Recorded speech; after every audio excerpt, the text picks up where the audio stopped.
What should a country do when a missile destroyer patrols close to one of its man-made islands in the disputed waters? And they're called disputed waters by some organizations and media. Well, a missile destroyer that was accompanied by an advanced spy plane? This is the case that's facing China, the U.S. to have entered waters near China. In this edition of the debate, we'll discuss what are the motives behind U.S.'s moves and how this will affect U.S.-China relations.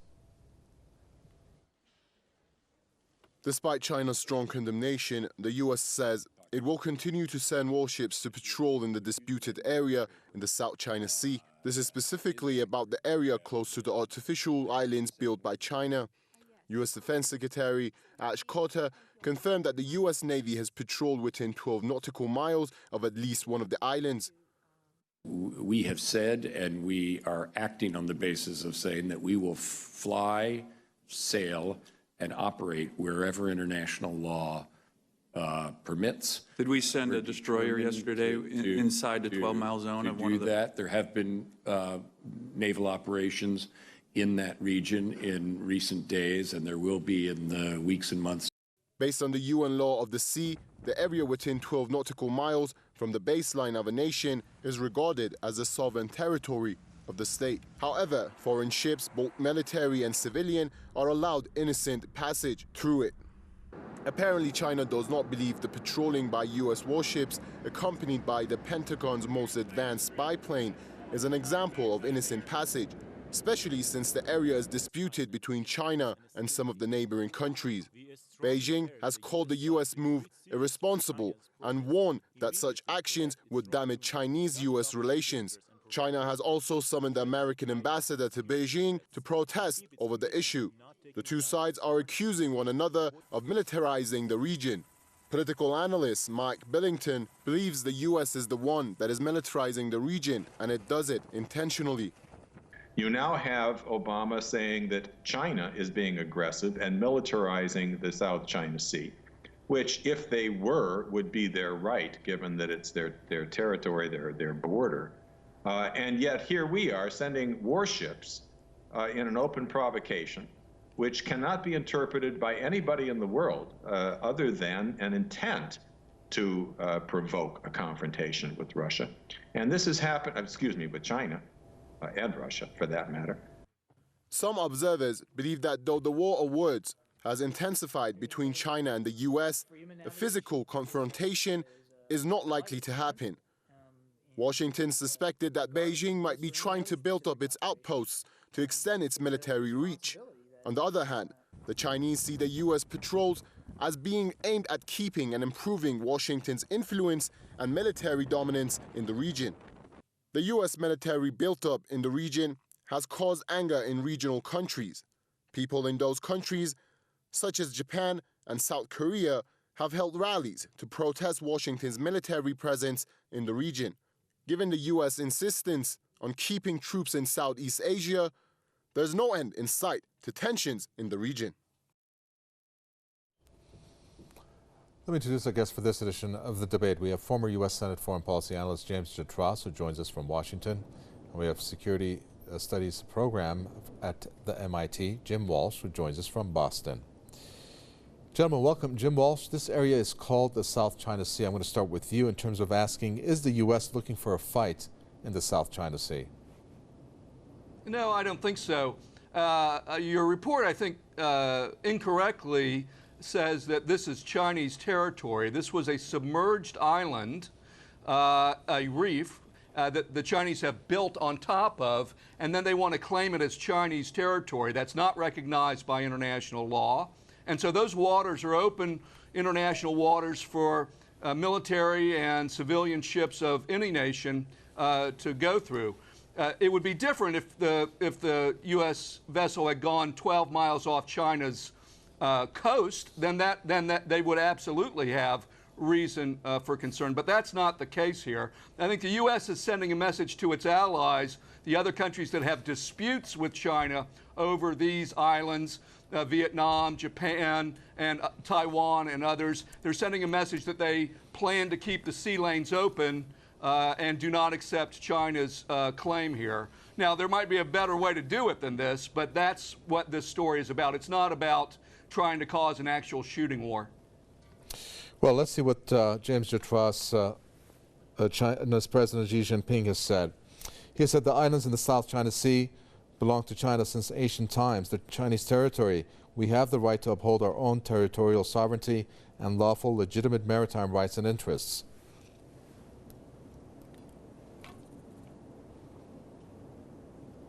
I think there are a couple of things that deserve a mention here. I think as far as maritime rights and sea lanes, that's a bit of a red herring. There's no indication at all that the Chinese want to endanger sea lanes, and after all, they benefit from them disproportionately compared to the United States. Look how many container ships go from China to the U.S. full of goods. I'm sorry, can you hear me? Yes, yes, we have you. Okay, whereas very few going in the other direction. But the other thing is, as you point out, this is the South China Sea. We don't need to accept the Chinese interpretation of their territorial ambitions, but at the same time, I don't see why we need to take a position on other countries' claims. After all, if in the Caribbean or the Gulf of Mexico, we had a territorial dispute with the Mexicans or the Bahamians or the Cubans, and we built an artificial island on a reef somewhere in order to defend our claim, would that be any of China's business? And the short answer is no. It's not their neighborhood, it's not their concern, and I don't see why we need to be inserting ourselves into a dispute that does not directly concern us. Well, let's see here. Jim Balch, what are we looking at? The USS Layson, if I'm pronouncing it correctly, it's a U.S. missile destroyer warship accompanied by an advanced spy plane, the Pentagon's most advanced spy plane, coming within that 12 nautical miles of these islands. I mean, doesn't China have a right to be concerned? Well, again, the crux of the matter is that 12-mile number that you mentioned only counts if it's Chinese territory, and the point the Americans and the Japanese and all the others in the region would say that's not Chinese territory, so the 12-mile nautical limit does not apply in this case. Now, of course, if I were a Chinese military officer, I'd be concerned about military ships of any nationality that were, in the neighborhood. But China doesn't own the neighborhood.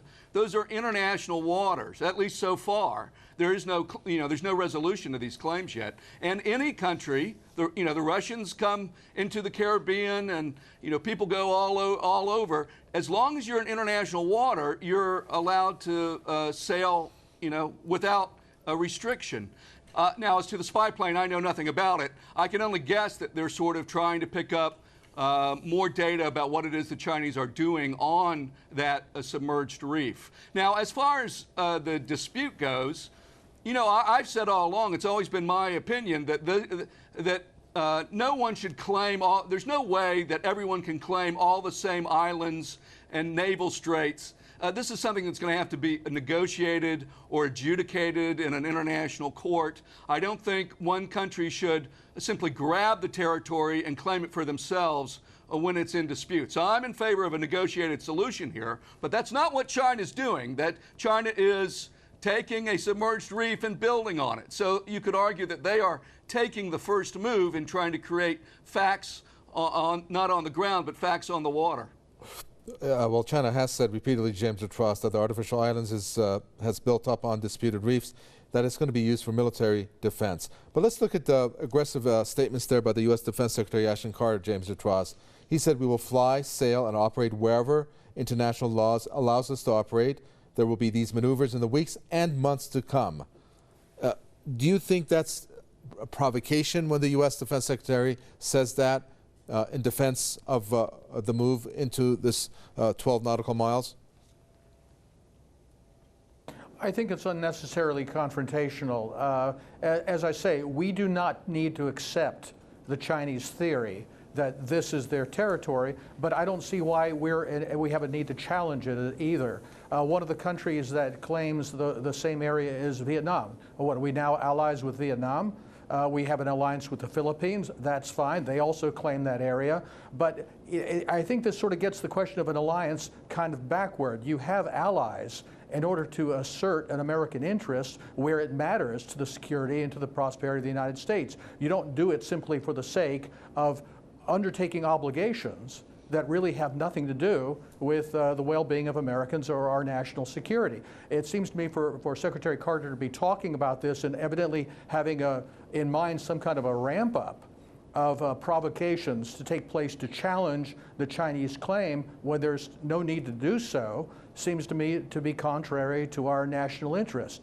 I think a lot of it boils down to the notion that it's a matter of principle in American foreign policy that we do not accept the concept of spheres of influence, that where we assert a unique authority in the Western Hemisphere under the Monroe Doctrine, we do not accept that other powers have a similar primacy within their own neighborhood.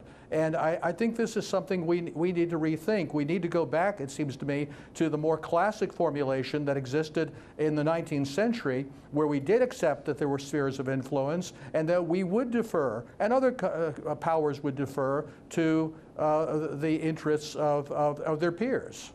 You talk about spheres of influence. Jim Walsh, when the pivot to Asia was announced, prior to that, we didn't really hear about what is going on today, which has happened a number of times. But then afterwards, we are hearing these types of instances occur. Does this fall under this pivot to Asia, the U.S. announcement that was made by them coming into this neighborhood of China?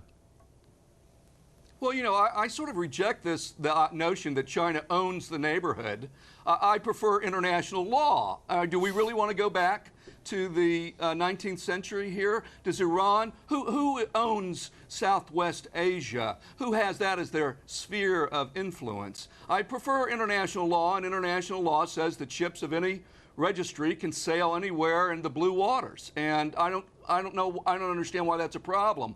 And as I said, other nations have entered the Atlantic and the Pacific close to the U.S. or close to Hawaii, and they're all entitled to do so. You know, so I don't know that we need to go back to the bad old days, which I think which is essentially saying we're going to let the great powers rule the world through spheres of influence, and international law doesn't count for anything. So I'm not sure that makes a lot of sense to me. You know, again, I'm sympathetic to partly to what my colleague is saying. These claims should be resolved, you know, not through this sort of thing, but through diplomacy and international courts. But let's be clear, you know, I'm sort of bothered by the idea that this is a provocation. The Chinese are building an island on a submerged reef, right?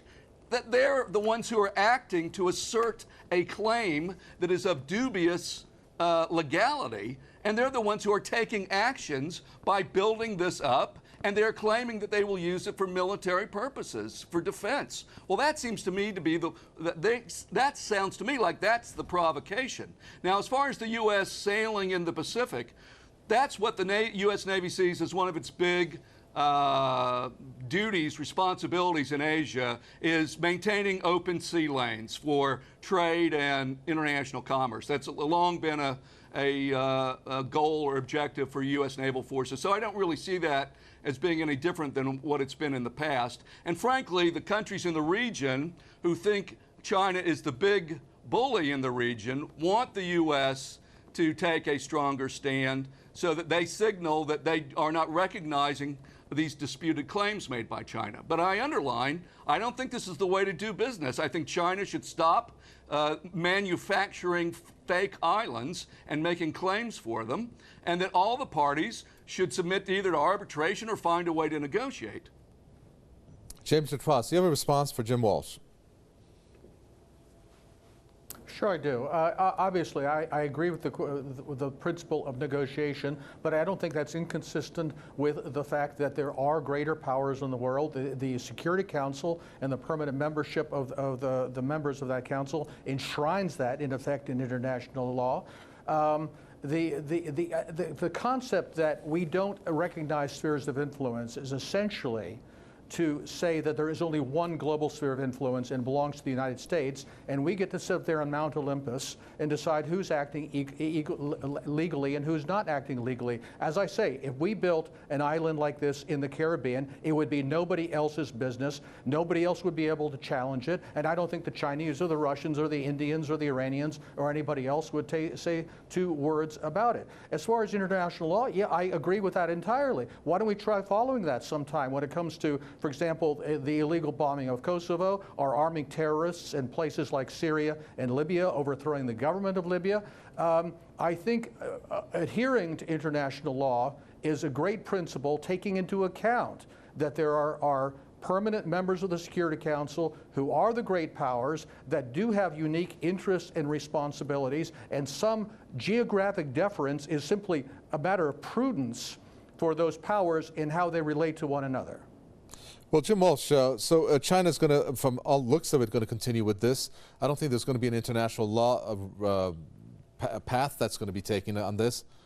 So what's the U.S. going to do? I mean, China's last words, well, China's foreign ministry came out and said, we will respond to any country's deliberate provocations.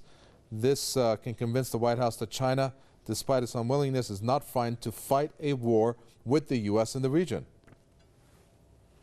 Well, I don't think anything's going to happen. I think both sides are going to continue doing what they're doing, but there isn't going to be any, shots fired, or not. It won't rise to the level of a war. There may be shots fired on occasion, but it won't rise to the level of the war. So what do I mean? So I think the Chinese are going to continue to assert their claims. They're going to continue to try to create facts on the ground, which to me is provocative. And then the U.S. is going to continue to say, well, we don't recognize your claims. We're going to sail the oceans as we're entitled to by international law. And then this is, and at the encouragement, by the way, of the other countries in the region who also have claims here. And then, unfortunately, this is just going to continue until all the parties find a way, another way to resolve this. I think part of the difficulty, the challenge here, is that there's a lot of domestic politics involved for all the countries. So, this is true in Japan, it's true in South Korea, it's true in Taiwan, it's true in the Philippines. Every country thinks this little rock is theirs, and they've owned it since time began, and they're entitled to it, and all the other people are wrong, and if we back down, it shows we're weak. So I think for all the countries, one of the difficulties here in overcoming this is it will be the domestic politics, that politicians look better standing up for national sovereignty than they do compromising and negotiating. Well, James Tetros, I think they tried to iron this out in the most recent visit that Xi Jinping made to the White House, but there were no results. So do you think that that was the last push when it comes to trying to resolve this issue? And furthermore, what is really the real purpose of the U.S. presence in the area, aside from these disputed islands? Is there more to it? Well, I think it does relate to what you said earlier about the pivot to Asia, and also the TPP, the Trans-Pacific Partnership, and its counterpart in Europe, TTIP. That unfortunately, so much of American policy, whether we're talking about trade policy, military policy, and so forth, is not motivated by a hard-headed, realistic notion of what is in the interest of the American people, our prosperity, our security, but rather this very ambitious global projection of power that often ends up serving the interests of other powers. Look, I'm very pro-Philippines. I have nothing against Vietnam. I have nothing against Taiwan. But those are the countries that have claims to this area in the South China Sea, not the United States. And I think we see this over and over again. We could say the same thing about Syria, where we find ourselves essentially holding the coats of countries like Saudi Arabia and Turkey in supporting terrorists trying to overthrow the Syrian government, and that benefits the United States. How exactly? I don't think it does. I think we need to take a step back and look realistically about where our interests are directly involved and where they're not involved. And in a case like this, say, look, we don't have a dog in this fight. It's not our job to step in and decide whether or not the Chinese claim or building an artificial island is the right way to proceed, and whether somebody else's claim might be better. Well, Jim Walsh, I have a quote, and it's not in an American newspaper or publication, and it says, "Cast iron facts show that time and again the United States recklessly uses force and starts wars, stirring things up where once there was stability." Do you think that this is the future in this area? No, and I don't know what that was about. Is that some sort of op-ed thing? That's not really a news report. I mean, it's certainly true that I'd be the first to say, and I'm sympathetic to my colleagues' desire for a more realist, more restrained U.S. foreign policy and a focus on national interests. I agree with that. I think the reason for the pivot to Asia, though, is that obviously Asia is a region that is the fastest rising economically. We have a situation where we have a great power that's rising, that's China. Historically, that's always been a delicate transition period. And we have treaty allies, military treaty allies, most important being South Korea and Japan, who are worried about a rising China. And we're worried if Asia is going to be the center of the economic globe for decades to come, that that this region not be controlled by one power, but rather be open for all to engage in trade. I don't think that's unreasonable, but I do, I again applaud or underline that many times in U.S. foreign policy we don't follow our national interest, and I don't believe in this big global agenda that we're supposed to control everything, the United States, but we do have allies who are nervous, who are not strong enough to stand up to China themselves because China is a more powerful country. And if we're going to have international law and rather than just power defining those outcomes, then we're going to probably try to support and reassure our allies. Now, I hope we can do this in a way that doesn't lead to conflict. And in fact, you could argue if the U.S. doesn't reassure those allies, they will fend for themselves. That means getting nuclear weapons, asserting their rights. So I'm hoping that this will be a peaceful transition in Asia, that China will assume its rightful place as a great world power, an economic power, and we can do this without conflict and without other countries in the region being scared by Chinese power, and then going off and doing dumb things on their own. I think the U.S. can play a useful restraining role in that, but it's going to be difficult. Well, James Atras, 30 seconds. Do the countries in the region have to fear China? 30 seconds, please. No, I don't think they do. I think actually that feeling the backing of the United States maybe encourages them to take a somewhat more confrontational view of China themselves, because they think, well, I've got Big Brother behind me backing me up. I don't think it's conducive to what my colleague says will, I think, inevitably be the rise of China as the dominant power in that region. Very well. We're going to end with there. Former U.S. Senate Foreign Policy Analyst James Atras there from Washington. And thank you, Mr. Jim Walsh from the Security Studies Program at the MIT, spoke to us from Boston. Thanks so much for tuning in to another edition of The Debate. From Mikhail Vitale and the entire team in the Capital Tech Line, goodbye.